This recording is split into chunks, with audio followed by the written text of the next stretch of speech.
السلام علیکم۔ گنٹھیا اور RA فیکٹر سے تنگ خواتین و حضرات کے لیے ایک انتہائی آسان نسخہ آپ کی خدمت میں پیش کیا جا رہا ہے۔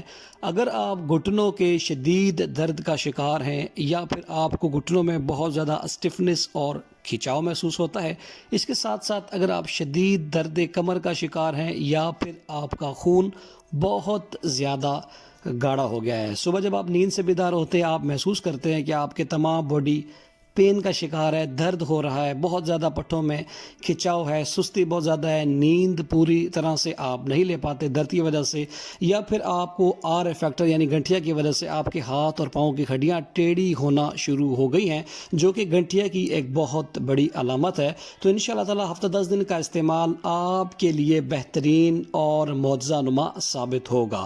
اگر آپ کا خون خدا نخواستہ گاڑھا ہو گیا ہے جس کی وجہ سے بلڈ سرکولیشن ڈیڈ ہونا شروع ہو گئی ہے، بہت زیادہ سلو ہو گئی ہے، جو کہ بہت بڑی وجہ ہے آپ کے ہائی بلڈ پریشر کی، تو اس نسخے کو استعمال کریں۔ یہ بہت زیادہ بلڈ پیوریفائر ہے، آپ کا خون بھی صاف کرے گا، آپ کی بلڈ کی سرکولیشن کو بھی بہتر کرے گا۔ جیسے ہی آپ کی بلڈ کی سرکولیشن ٹھیک ہوتی ہے، آپ کی اعصاب کو مقررہ وقت پہ مقررہ مقدار میں خون ملتا ہے، آپ کے اعصاب مضبوط ہونا شروع ہو جاتے ہیں۔ آج کا نسخہ صرف 3 اجزاء پر مشتمل ہے، انتہائی آسان نسخہ ہے، صرف 8 سے 10 یوم استعمال کریں گے، انشاءاللہ تعالی RA فیکٹر کور ہونا شروع ہو جائے گا۔ لیکن اس سے پہلے ایک درخواست ہے کہ اگر آپ سلطانی دواخانہ چینل پر فرسٹ ٹائم آئے ہیں تو چینل کو سبسکرائب کر لیں۔ ہمارے چینل پر آپ کو اسی طرح کی آسان اور مفید اور معلوماتی ویڈیوز دیکھنے کو ملیں گی۔ نسخے میں سب سے پہلی چیز جو آج ہم شامل کرنے جا رہے ہیں وہ ہے افتیمون۔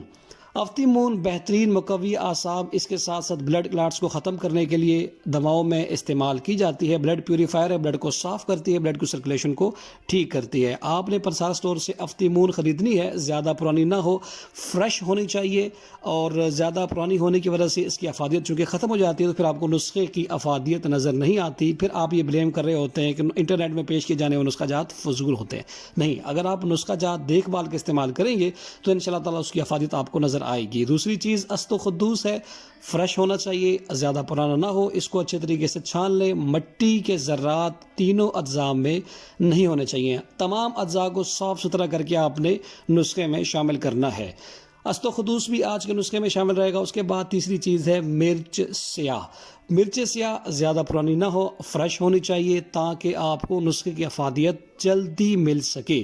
ان تینوں اجزاء کو آپ نے افتیمون 160 گرام، است و خدوس 80 گرام اور مرچ سیاہ 40 گرام لینی۔ کس طرح سے ان تینوں کا آپ نے باریک بہترین سا پاؤڈر تیار کر لینا ہے، لیکن اس کے لیے ضروری ہے کہ افتیمون کا کپڑ چھان شدہ نہیں، کپڑے سے چھنا ہوا پاؤڈر 180 گرام ہو، 160 گرام ہو، اور اس کے ساتھ ساتھ است و خدوس کا پاؤڈر 80 گرام ہو اور مرچ سیاہ 40 گرام ہونی چاہیے۔ اب ان تمام کا آپ نے صرف یکجا باہم ملا لیا، اس دکھائے گئے طریقے کے مطابق آپ ہزار ملی گرام کے کیپسول بنا لیں، ایک کیپسول صبح شام سادے پانی کے ساتھ استعمال کریں، انشاءاللہ 8 سے 10 دن کے اندر بہترین رزلٹ آپ کو دیکھنے میں نظر آئے گا۔ نسخہ آپ کو پسند آیا ہو تو چینل کو سبسکرائب کیجیے گا، ویڈیو کو لائک کیجیے گا، شیئر کیجیے گا۔ السلام علیکم۔